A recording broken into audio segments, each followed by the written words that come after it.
Salam, berjumpa kembali dengan saya Pendeta Januaria Simpan dalam Renungan Malam edisi tanggal 6 Mei tahun 2023.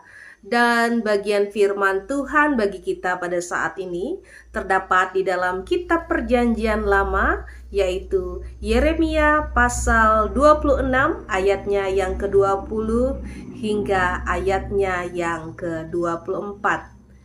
Baik, karena bagian firman Tuhan hari ini tidak begitu panjang, saya akan baca secara keseluruhan kitab Yeremia pasal 26 ayatnya yang ke-20 hingga ayatnya yang ke-24, berbunyi demikian.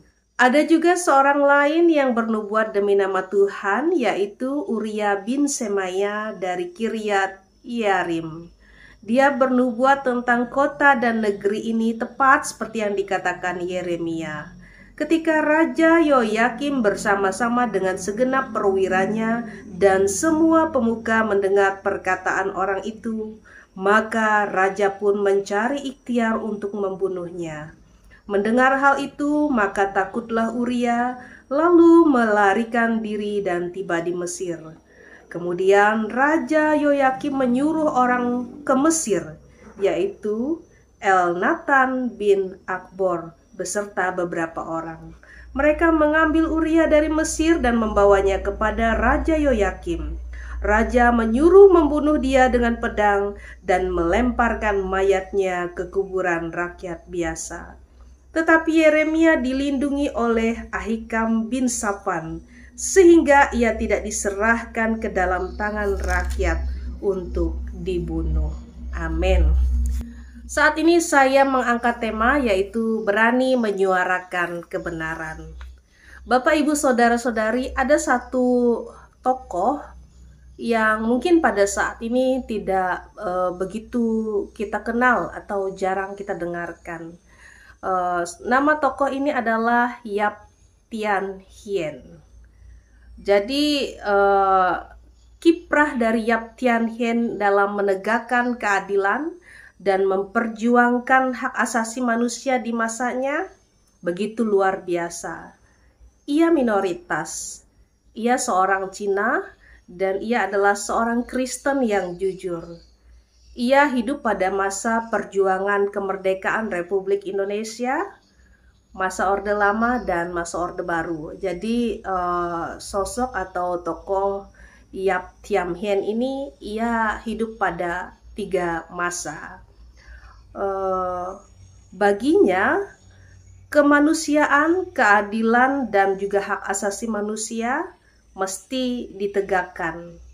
Yap memang sempat ditangkap, tetapi ia tetap berani. Ia tidak kapok untuk menyuarakan kebenaran. Bapak, Ibu, Saudara-saudari, Nabi Yeremia dan juga Uria juga menghadapi masalah yang besar ketika mereka menyuarakan kebenaran.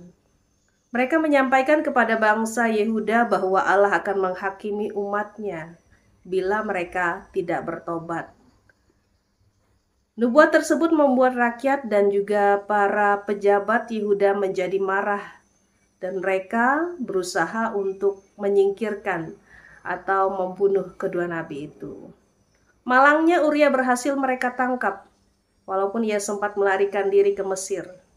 Tetapi ia dibawa kembali menghadap Raja Yoyakim dan raja membunuhnya.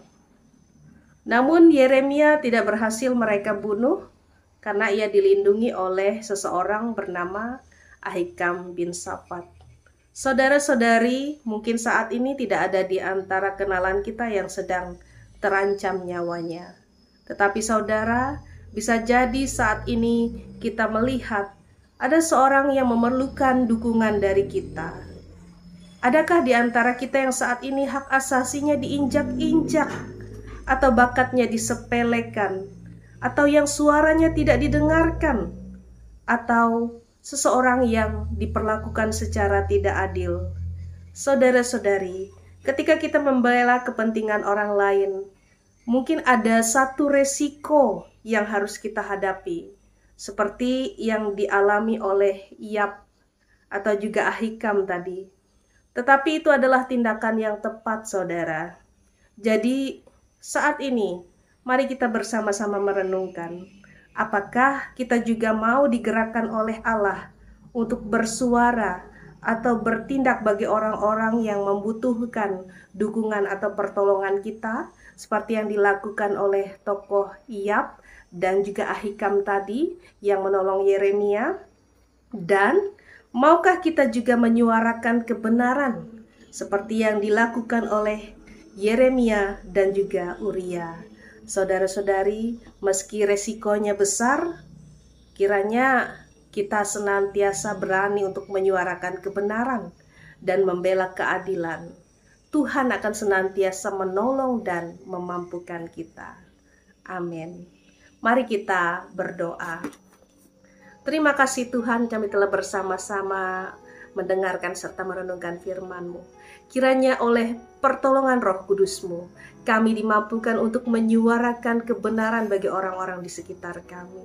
Kami dimampukan untuk menolong dan peduli kepada orang-orang yang menerima ketidakadilan di sekitar kami. Kami yakin dan percaya bahwa oleh pertolongan Tuhan kami senantiasa dimampukan. Tuhan yang senantiasa menggerakkan kami, Tuhan yang senantiasa memakai kehidupan kami.